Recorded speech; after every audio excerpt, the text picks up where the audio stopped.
We all have a ghost that follows us. It's the version of you that actually did the work, the version that didn't snooze the alarm, the version that finished the project. I used to look at that ghost and feel nothing but shame. I thought discipline was a character trait you were born with. I was wrong. Discipline is just a setting, and today we're going to flip the switch together. Have you ever felt like you're driving through life with the parking brake on? You have the map, you have the fuel, but the car just won't move. For years, I was the king of tomorrow. Tomorrow I'll start the diet. Tomorrow I'll write the first chapter. But tomorrow is a ghost town where nothing ever gets built. I struggled with productive procrastination.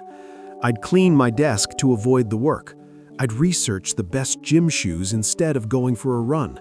I was busy, but I wasn't moving. My brain was a master of the negotiation.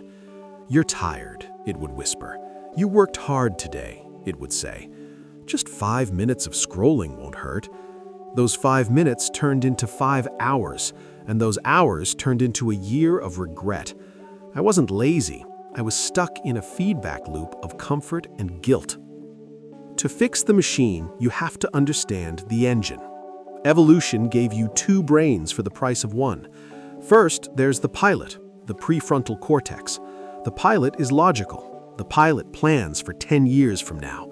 Then there's the monkey, the amygdala. The monkey is ancient. The monkey only cares about 2 things. Is it scary and is it tasty? When you set a goal, the pilot is in charge. But when it's 6 a.m. and the room is cold, the monkey grabs the controls.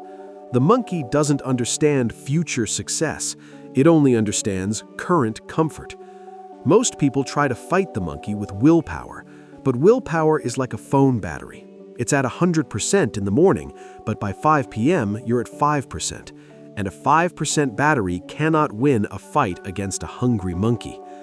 To win, we don't need more willpower. We need a new operating system. The first switch is lowering the bar. Most of us fail because we try to climb the mountain in one jump. The monkey sees the mountain and gets terrified, so it shuts the system down. The secret? Make the task so small it's literally embarrassing to skip.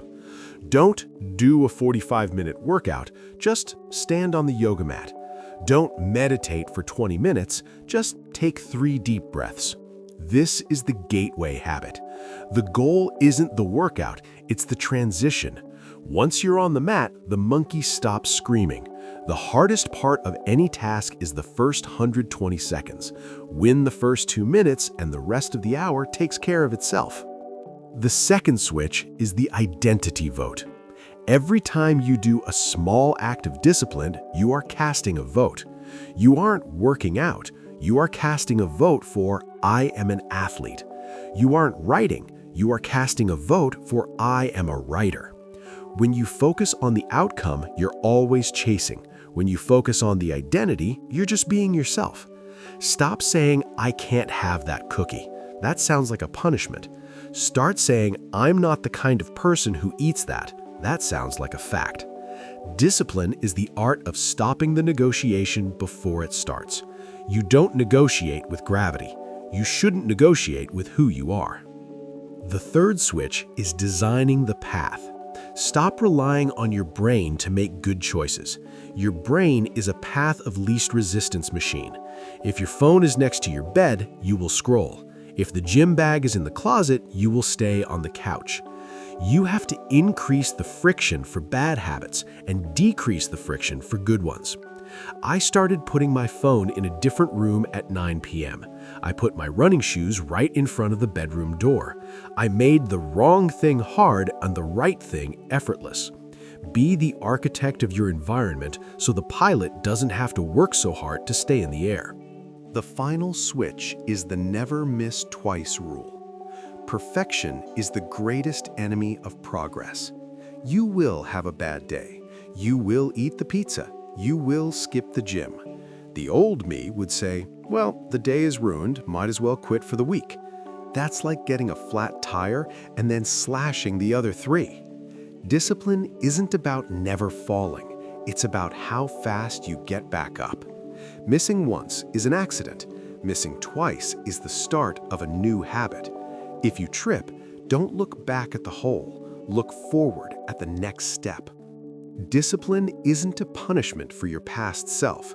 It's a gift for your future self.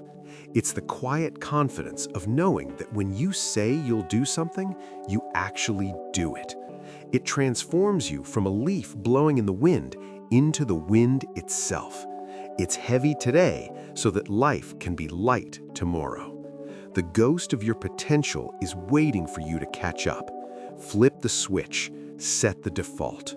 What is your gateway habit for tomorrow? Tell me in the comments. I'm reading every single one. Subscribe if you're done with tomorrow. The pilot is in the seat. Let's fly.